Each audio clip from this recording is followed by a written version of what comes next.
করে এনেছে, একটা একটা করে দেখাচ্ছি। বাবা ঝিমাই নুডলস,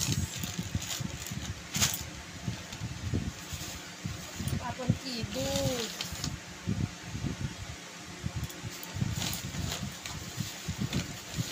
টমেটো, পেঁয়াজ, ও মাই গড, সাবান, মাছ, গুঁড়ো মাছ,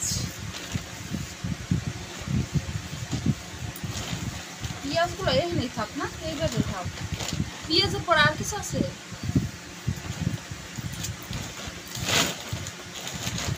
এই কি প্যাকেটে দিয়েছে তোমারে? থাক ওই ব্যাগে রাখো। ও শ্যাম্পু।